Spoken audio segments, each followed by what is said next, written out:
Well, because of all those scratches on that carby, I've decided to rethink my air cleaning situation. Now, I washed the one I had on there, but I washed it in petrol, which you're not supposed to do, but it held its shape.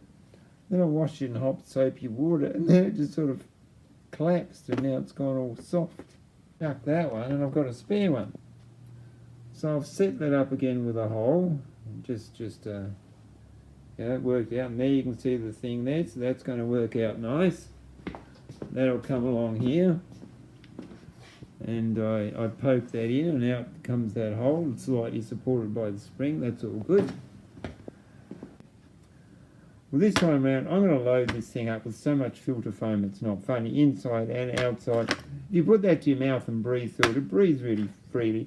And I've never been a fan of foam filters. I much prefer paper ones. But anyway, this is what I have. And I go like, this is a lid to a Vegemite cap, and I thought, oh, yeah, that fits okay. And I put that around the outside, and that'll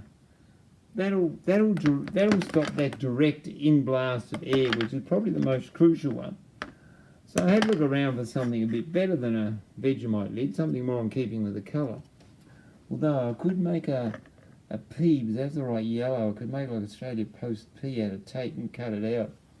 I could do that. Anyway, so I got this lid off something else, and then I bent tabs and heated it up, and just so it's got a bit of hook on there. Then brought it down, and then those holes will line up. Just give me a second to put that on. I can't do it with one hand. All done. That isn't exactly an 8 millimeter size hole, and that is now tight. You know, like it's not coming off. And then that will go around the outside. That's the rock catcher. I won't put any filter foam on that. That'll just be that. But this will be so caked up with it that nothing's pretty well going to get through. But it'll still flow well. No problems about that. And that won't get much dirt in that hole either. And that is probably, without going to some kind of paper filter, that's probably the best I can do.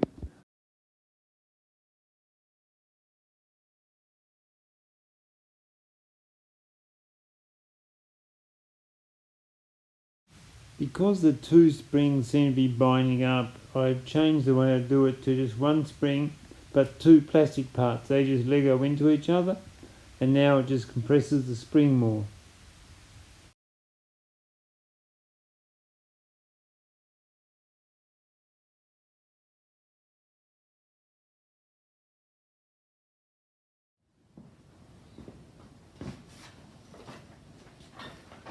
Hi, I've had this bike out 2 times now.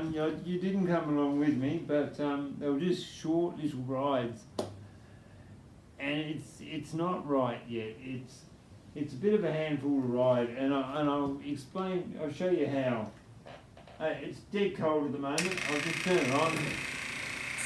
Bit of fuel, bit of choke. Check that. There, it says 14 degrees, so it's not very warm at the moment. I might just turn the headlight off for now. And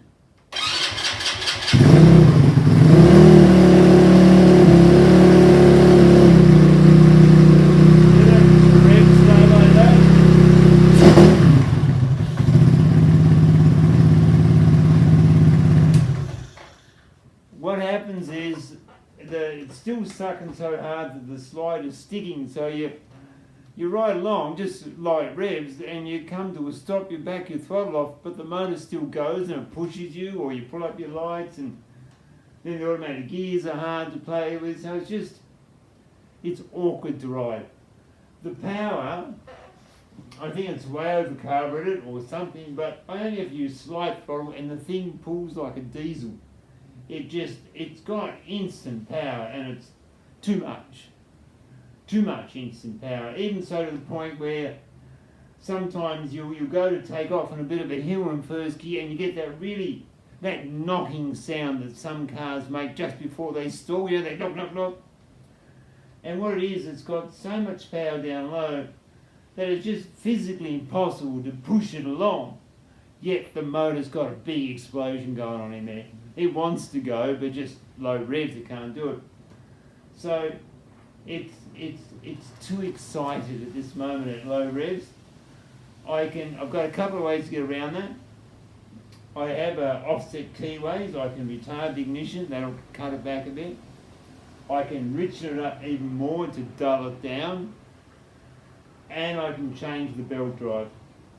And I happen to have, I got at the same time, I got a 4:1 ratio, which means it's quarter, which made for 600, that's 150, probably a better idea. And that should then get the power up a little bit higher, because the power starts from too low. The power, I'm barely touching the throttle, and it is sucking so much. I mean, it's going up hills, you know, like it's got more power than before, but in a diesel way, not in a top end way. It's more like it's turned it into a diesel, bottom end, you know, and too much of it. I don't know how long that motor would last with that sort of power. So it's usable, but it's not right yet. I've got to keep working on it. And the first thing I do, I have to get control of that carburetor. I can't trust it. I back it off. It doesn't mean the carburetor's backed off. That slide can still be where I last left it. And every time you give it a rev, it may not come down. It may just be stuck there. So I've got a different car becoming that flat slide, leaks like Bowie.